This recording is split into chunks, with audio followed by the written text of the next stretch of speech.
All right, now let's look at the hydroboration oxidation mechanism. And I am going to abbreviate some of these steps just because there are quite a few. And they get multiplied by 3, and you'll see why. So we're going to start off with our BH3. And we're going to add the alkene to it. You'll see why I'm doing it in this direction. And again, we're going to have this come over, do the attack, and we're having the hydrogen go in and bond there, and we're going to get this.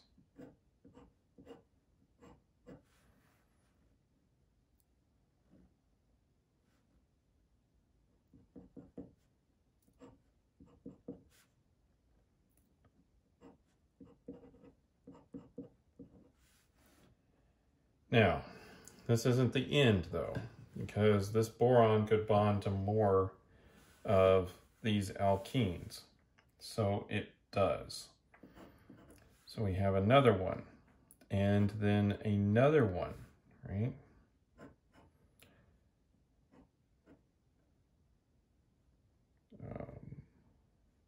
That is not the right shape. So we've got 2 of these. And then we're going to make this.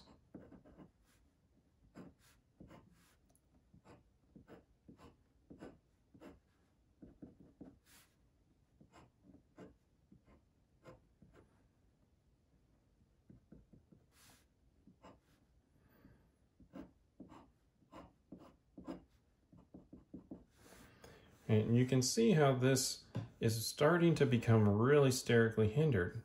Once we add 1 on, this boron is getting a lot larger, right? So it's going to be much less likely for it to attack the more substituted carbon, the more hindered carbon. When we get 2 on there, it's really unlikely for it to attack this carbon. It's going to go on that one. So electronically, it's favored to attack in the lesser substituted carbon, but also steric hindrance starts playing a greater and greater role in this process.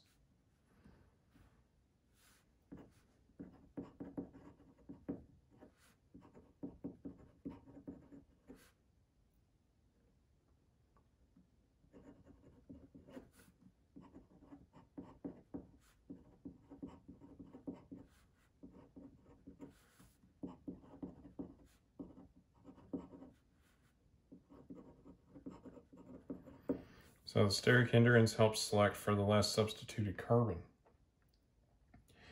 All right, so this all happens under the step 1 of the reaction. All right, step 1 is to add the boron agent to the double bonds. Now we've got this. From that point, we need to start the oxidation part of the hydroboration oxidation. So I'm going to abbreviate the other groups on here as just an R group, and the process for all of those is the same. So we're going to have an R group, which is just the same as the other attached to the boron. And now we've got our ring here. And remember, we had hydrogen peroxide and sodium hydroxide. That can deprotonate the hydrogen peroxide, so we'll end up with OOH, and it's negatively charged here. So that negative can go attack our boron, which they tend to be electron deficient just because of their chart, where they are located on the chart, periodic table. And we'll get this transition state.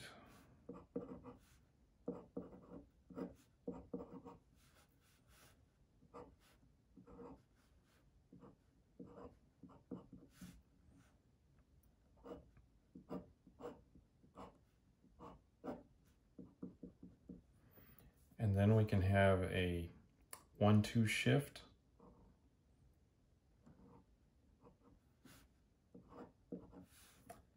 Have our hydroxide leave, and that's okay because we're in basic conditions, so we can do that. And what we'll end up with is now this.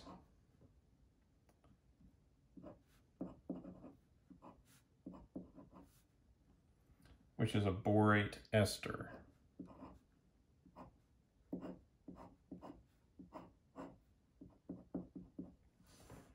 Now, this process needs to repeat 2 more times for these other alkyl groups. So we're just going to say repeat until we form this, which is the tri-borate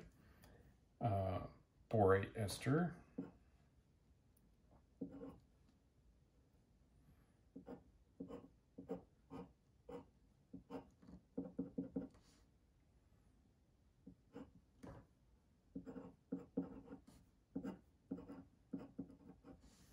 So we've done that to all of our alkyl groups.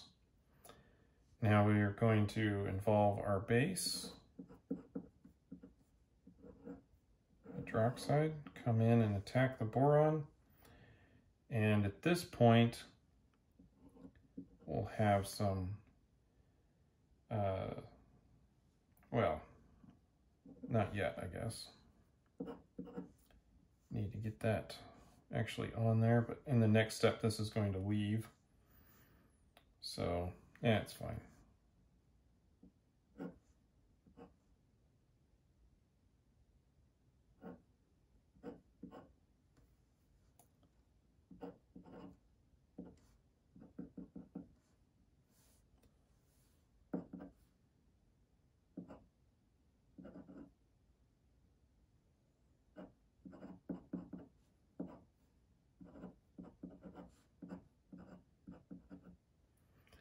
We'll need to have some water come over by and protonate this.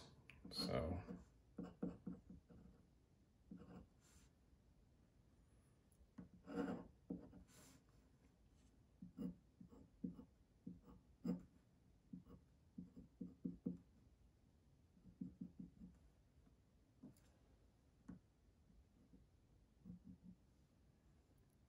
and it's going to actually maintain the same stereochemistry as we go along.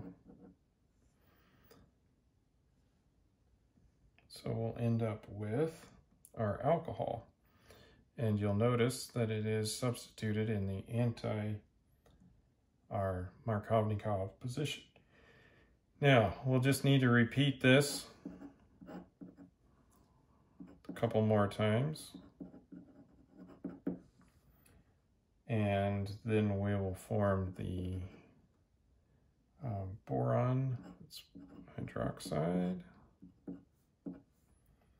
And we're going to make 3 of the alcohols that we were looking for. Just like that.